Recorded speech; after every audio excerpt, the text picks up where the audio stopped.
किसी और मुल्क ने कहा कि हमें इमरान खान को आज़ाद कराना है, तो मुझे पता है इमरान खान इतना गैरती आदमी है, वो जरूर कहेगा एब्सोल्युटली नॉट।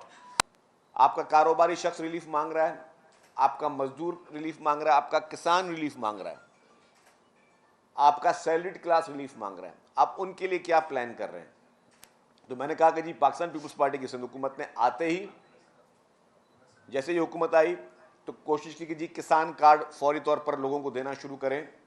जो 20 अरब रुपए से ज़्यादा अमाउंट के किसान कार्ड लोगों को दिए गए हैं ताकि किसान को रिलीफ मिले।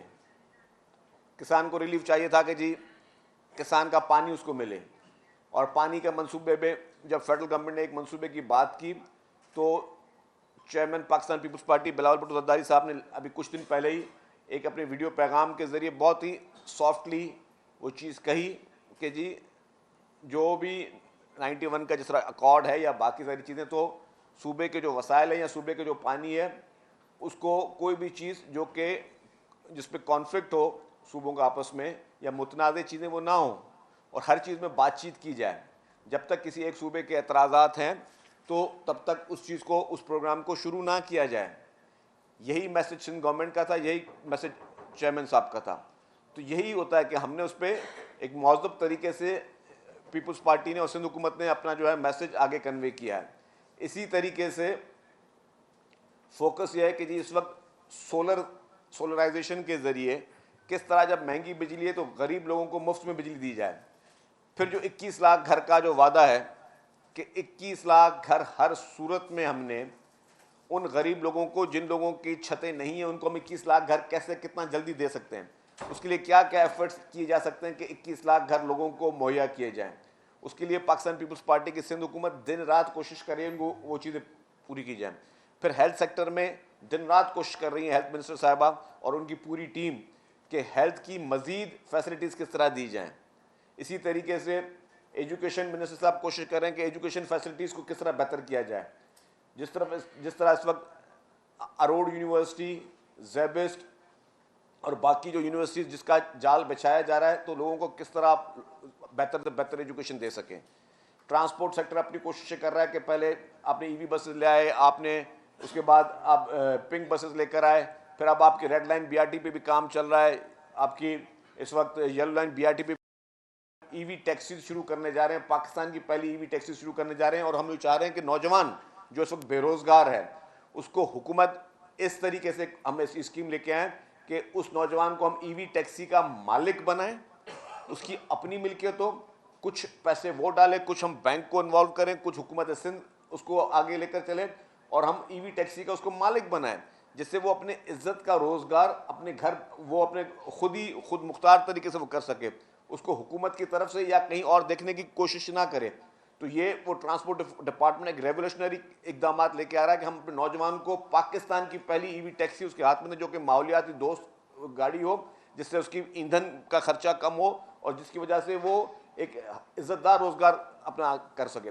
इसी तरीके से सिंध हुकूमत का हर महकमा इस वक्त दिन रात कोशिश कर रहा है, लेकिन इसके बरक्स आप देखें कि एक सूबा जिसका फोकस क्या है, अनफॉर्चुनेटली पिछले एक हफ्ते में 90 से ज़्यादा लोग जो हैं उनकी शहादत हुई है खैबर पख्तूनख्वा में। 90 से ज़्यादा लोग उनकी शहादत हुई है खैबर पख्तूनख्वा में। और उस वक्त उसकी हुकूमत और उस वक्त चीफ मिनिस्टर इस वक्त कहाँ है और क्या कर रहा है, उसकी गवर्नमेंट की मशीनरी इस वक्त कहाँ इस्तेमाल हो रही है, उसकी इस वक्त जो खैबर पख्तूनख्वा की पुलिस है, खैबर पख्तूनख्वा के रिसोर्सेज है, क्या जिन जगहों पे इस वक्त मातम बिछा हुआ है, जिन लोगों के घरों पे लाशें इस वक्त मौजूद हैं, क्या उनकी दाद रसी के लिए वहाँ की हुकूमत मौजूद है या वो हुकूमत इस वक्त वफाकी हुकूमत पे यलगार करने के लिए मसरूफ़ है। आप वहाँ के सिपाहियों को देखें कि वहाँ के सिपाही, मैं उनका कसूर उनका नहीं है, वहाँ की पुलिस को मैं कसूरवार नहीं ठहरता, लेकिन उनका जो सरबराह जो है उस वक्त वो उन लोगों को मुंह पे मास्क पहना के और उनके हाथ में ये दे रहा है कि आप टीयर गैस लेकर चलें, और वहाँ की पुलिस, खैबर पख्तूनख्वा की पुलिस जाके वो यलगार करे इस्लामाबाद पर। मुझे ये बताएं कि एक ऐसा मुतालबा बता दें, उन्होंने कहा कि 24 नवंबर की हम कॉल दे रहे हैं, एक ऐसा मुतालबा बता दें कि जो उन्होंने अवाम के लिए किया हो, कहाँ महंगाई के लिए लोग निकले हों, बेरोजगारी के लिए लोग निकले हों, खैबर पख्तूनख्वा के किसी जायज़ हुकूक के लिए लोग निकले हों, खैबर पख्तूनख्वा की आवाम के जायज़ हुकूक के लिए लोग निकले हों, वहाँ के मसाइल के लिए लोग निकले हों, वहाँ किसी मसले के हल के लिए निकले हों, नहीं सिर्फ और सिर्फ कि किसी भी तरीके से इमरान खान को बाहर निकालना है। भाई अगर आपने अपने लीडर को बाहर निकालना है उसके लिए बहुत सारे तरीके हैं। आप उसके लिए पीसफुल प्रोटेस्ट कर सकते हैं, पीसफुल ग्राउंड में जलसे कर सकते हैं, आपको किसने मना किया? ज़रूरी है कि आपने सड़कों पे आके तमाशे करने हैं? ज़रूरी है आपने पुलिस पे पथराव करने हैं? ज़रूरी है आपने पुलिस के ऊपर आंसू गैस के शेल फेंकने हैं? ज़रूरी है आपने वफाकी हुकूमत को और बाकी जगहों पर आपने अफरा तफरी पैदा करनी है? सिंध हुकूमत की जानिब से तमाम मीडिया गवाह है जो कहता है जी कामयाब कॉल आई और ये आखिरी कॉल और ये फाइनल कॉल और ये बिल्कुल आखिरी कॉल है। आपने कितने कराची में देख लिए मुजाहरे होते हुए? कितने लोगों को आपने वॉलंटियरली घर से बाहर आते हुए देखा? क्या आपने कौन सा, ये तो कराची का भी क्लेम करते थे कि जी कराची में भी हमने बहुत बड़ी सामान हमारे मैंडेट पे कोई डाका मारा गया है। तो कितने लोग आपने कराची में देखे? सारी पूरे पाकिस्तान की मीडिया बैठी के बताएं कि कराची में कितने बड़े मुजाहरे हुए, कितने लोग वॉलंटियरली घर से निकले, कितने आपने पीटीआई के लोग देखे? क्योंकि लोग बेजार हो चुके हैं। खुदारा लोगों को इस इंतशार की सियासत पे धकेलना बंद करें। आप लोगों को मजीद बेवकूफ़ बनाना बंद करें। आप ये बताएं कि आप इस वक्त लोगों का मसाइल क्या है। लोगों को सस्ती बिजली चाहिए, लोगों को पीने के लिए पानी चाहिए, किसान को उसको अपनी ज़मीन के लिए पानी चाहिए, लोगों को यहाँ पे अपनी अच्छी हेल्थ चाहिए, अच्छी सेहत चाहिए, लोगों को अपने दिल के मर्ज़ का मुफ्त इलाज चाहिए, लोगों को अपने लिवर और लंग्स ट्रांसप्लांट का मुफ्त इलाज चाहिए, लोगों को अपने कैंसर के इलाज का मुफ्त इलाज चाहिए, बीमारी का, लोगों को अपनी मेजर जो बेसिक बीमारियां हैं और मेजर इशूज हैं उनके लिए रिलीफ चाहिए, लोगों को इंतशार नहीं चाहिए, लोगों को आंसू गैस के शेल नहीं चाहिए, लोगों को दहशतगर्दी नहीं चाहिए, लोगों को गालम गलोच की सियासत नहीं चाहिए, लोगों को बुराई नहीं चाहिए। तो आप लोगों को बेहतरी के लिए, लोगों की बेहतरी के लिए आप बाहर निकलें, लोगों की बेहतरी के लिए आप चीज़ें करें, तो आपके साथ कौम भी साथ होगी। आपका सिर्फ और सिर्फ ये है कि जी आपकी ज़ात को फ़ायदा पहुँचाया जाए, आपको किसी तरीके से जेल से बाहर निकाला जाए, वही आपके लिए हकीकी आज़ादी। तो ये मैं कह रहा हूँ कि ये हर हुकूमत का ये काम है कि वो अपने डोमेन में रहे और जिस चीज़ के लिए उसको इक़्तिदार दिया गया है उसके लिए सामने खड़ी रहे।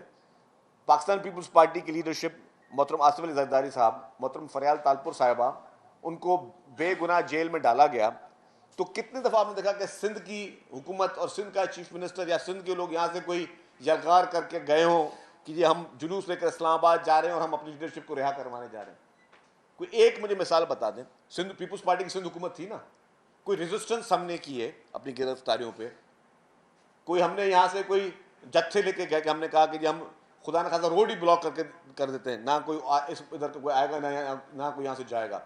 हमने कौन से जो है वो बॉर्डर अपने बंद कर दिए? हमने कौन से हुकूमत की मशीनरियाँ इस्तेमाल की, हुकूमत के हैवी मशीनरी लेके गए हो कि हमने जी ये अब ये करना है? ये होती है पॉलिटिकल मैच्योरिटी कि हुकूमत का काम ये नहीं है कि आप अपनी ज़ाती मकासद के लिए उसको इस्तेमाल करें। हुकूमत की एक एक चीज़ आपकी आवाम की चीज़ है, उसको आपने आवाम की फलाह बहबूद के लिए इस्तेमाल करने। जितने रिसोर्सेस खैबर पख्तूनख्वा की हुकूमत में इस पिछले 7-8 महीने में सिर्फ जत्थों के लिए, जलसों के लिए, जुलूसों के लिए इस्तेमाल हुए, क्या इन रिसोर्सेज से वहाँ पे गरीब लोगों का इलाज नहीं हो सकता था? क्या इन रिसोर्सेज से जिन इलाकों में वहाँ इस वक्त खैबर पख्तूनख्वा की हुकूमत की नाअहली की वजह से वहाँ दहशत गर्दियाँ हो रही हैं, उनको फोकस करने के लिए नहीं इस्तेमाल हो सकता था?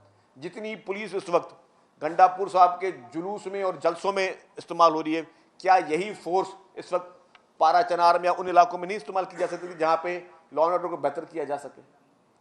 क्यों नहीं आंखें खैबर पख्तूनख्वा के लोगों की को खुलती ये देख के हुए कि उनके वज़ीर आला साहब इस वक्त किस चीज़ में मसरूफ़ हैं? जिन घरों में जनाजे पड़े हुए हैं उधर फातह करने के लिए खैबर पख्तूनख्वा की हुकूमत की तरफ से कोई जाने के लिए तैयार नहीं है। जिन घरों में मासूम लोगों के जनाजे पड़े हुए हैं, और हुकूमत किस लिए तैयार है कि जो आपने अपने कैपिटल पे जाके अटैक करना है।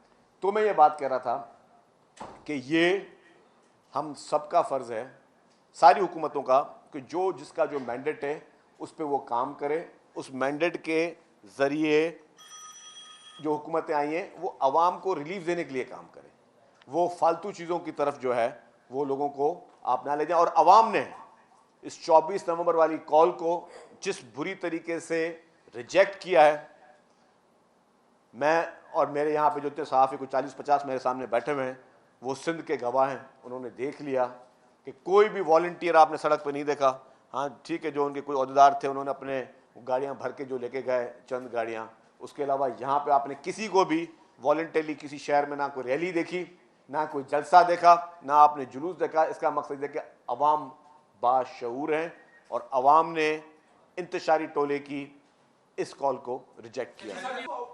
देखिए, अच्छा देखिए, कुछ चीज़ें हमारे कंट्रोल में हैं, कुछ चीज़ें हमारे कंट्रोल में नहीं है।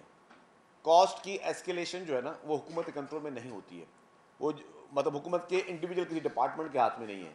अब अगर डॉलर की प्राइस बढ़ गई, अगर आपके स्टील की प्राइस बढ़ गई, आपके सीमेंट की प्राइस बढ़ गई, आपके पेट्रोल डीजल की प्राइस बढ़ गई, तो डेफिनेटली आपका कोई भी प्रोजेक्ट हो, घर के बजट में ही तब्दीली एक सेकंड के लिए आप देखिए अचानक एक जंप आ जाता है, तो प्रोजेक्ट्स में तो ये जंप आते ही आते हैं। और प्रोजेक्ट की डिले जहाँ है पे, डिले के लिए भी मल्टीपल किस्म के उसमें एक्सक्यूजेज हैं कि यूटिलिटीज़ का ट्रांसफ़र होना। सबसे बड़े में बड़ा चैलेंज होता है यूटिलिटीज़ का ट्रांसफ़र होना, कि जी अब मिसाल दूँ के इलेक्ट्रिक को चीज़ ट्रांसफ़र करनी है, वो बोलते हैं जी हमें ये यूटिलिटी ट्रांसफ़र करनी है, हमें इसके लिए जो मटीरियल चाहिए वो हमें बाहर से मंगवाना है।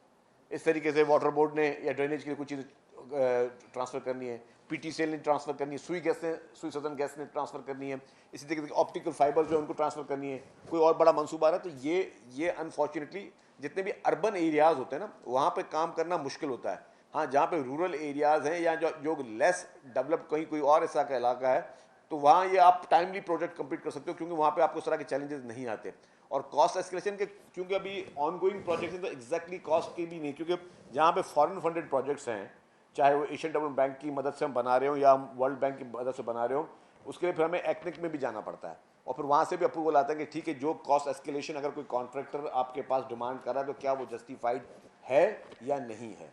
तो ये सारे प्रोसेस हैं। यस, ये मैं आपको बता सकता हूँ कि ये भी मैं आप लोग खुद गवाह हैं, ये केयर टेकर गवर्नमेंट में रेड लाइन का प्रोजेक्ट बिल्कुल बंद हो गया था, एक ईंट भी नहीं चली। अनफॉर्चुनेटली मुझे बहुत शिकायत है केयर टेकर गवर्नमेंट से कि आप चलें, आपका काम इलेक्शन कराना था, लेकिन आप बाकी चीज़ों में भी इधर उधर देख रहे थे, तो कम से कम आप इस प्रोजेक्ट को चलाते। ये फिर हमने वापस आके इस प्रोजेक्ट को दोबारा चलाया। और मैं ये बात कह चुका हूँ कि उस वक्त के ACS PND जो थे, उन्होंने फर्स्ट कैबिनेट मीटिंग में कहा कि रेड लाइन की रीटेंडरिंग करें आप, क्योंकि ये प्रोजेक्ट नहीं बन सकता। और मैं उस वक्त कैबिनेट में मौजूद था, मैंने कहा चीफ मिनिस्टर साहब को, अगर ये रीटेंडर हुआ तो ये प्रोजेक्ट के साथ सबसे बड़ी ज्यादती होगी, क्योंकि कम से कम रीटेंडर करने के लिए इंटरनेशनल टेंडर कम से कम सारे प्रोसेस के लिए हमें 1 साल लग जाता और फिर इसकी कॉस्ट जो शायद आज आ रही है इससे भी डबल हो जाती। और फिर हो सकता कि कोई पुराना कॉन्ट्रैक्टर किसी कोर्ट में अपने क्लेम्स के लिए चला जाता, तो ये प्रोजेक्ट रुल जाता। करना क्या था, आपने इसी अवेलेबल रिसोर्सेज से, इन्हीं कॉन्ट्रैक्टर से गवर्नमेंट की टर्म्स कंडीशन पे को मनवा के और कुछ उनकी जायज़ टर्म्स कंडीशन को मान के आपने इस प्रोजेक्ट को चलाना था। और अल्हम्दुलिल्लाह अल्हम्दुलिल्लाह अल्हम्दुलिल्लाह अल्लाह का लाख लाख एहसान है, वो प्रोजेक्ट हमने दोबारा शुरू करवाया, जिसके लिए केयर टेकर गवर्नमेंट ने 8 महीने ज़ाय किए, जिसके लिए उस वक्त के भी अफसरान जो थे वो कहते हैं ये प्रोजेक्ट शुरू ही नहीं हो सकता। वो हमने अल्हम्दुलिल्लाह, वो कहते हैं कि नीयत साफ़ होती है तो अल्लाह ताला मंजिल आसान कर देता है, वो हमने दोबारा शुरू कर दिए। ठीक है, डिले है, वो अगेन चैलेंजेस हैं, लेकिन उसको हम इंशाल्लाह ताला हम बहुत जल्दी। कॉस्ट अभी देखें, कॉस्ट अभी अभी 2 कंपोनेंट तो हमारे भी रहते हैं, उनको अभी 2 कंपोनेंट्स के टेंडर ही नहीं हुए, तो जब वो टेंडर होंगे तो मैं कॉस्ट दे सकता हूँ। अभी क्योंकि उसके लॉट 1 लॉट 2 का टेंडर हो चुका है, लॉट 3 का होना है और बायोगैस प्लांट का होना है, उसके बाद फिर बसों की प्रोक्योरमेंट वगैरह सारी चीज़ों को होना है, तो अभी वो प्रोसेस बाकी। अभी कोई हतमी फिगर जो है वो नहीं दे सकता। कोई कॉन्फ्लिक्ट नहीं होगा, वो जो हमें जमीन थी बायोगैस प्लांट की वो ट्रांसपोर्ट डिपार्टमेंट को मिल चुकी है। Thank you. ये बताएं कि ये बातें चल रही है, सोशल मीडिया की बात कर रहा हूँ, आप ट्रंप जैसे ही आ जाएगा तो इमरान खान आजाद हो जाएगा, क्या ट्रंप उसको ले जा सकता है पाकिस्तान के कानून के मुताबिक? देखिए जी, एक चीज़ आपको भी पता है कि ये पॉसिबल ही नहीं है। वो उसके मैं ये कहूँगा कि PTI और उसके इमरान खान के लिए कोई बिल्ली की ख्वाब में छीछड़े, कि वो समझते हैं कि आके उनको कोई दूसरा मुल्क आके लेके जाएगा, और वो किसी के ग़ुलाम थोड़ी है कि वो आके किसी की ग़ुलामी कबूल करेंगे और ख़ुद चले जाएंगे। वो अगर आज भी किसी और मुल्क ने कहा कि हमें इमरान खान को आज़ाद कराना है, तो मुझे पता है इमरान खान इतना गैरती आदमी है, वो ज़रूर कहेगा एब्सोल्युटली नॉट।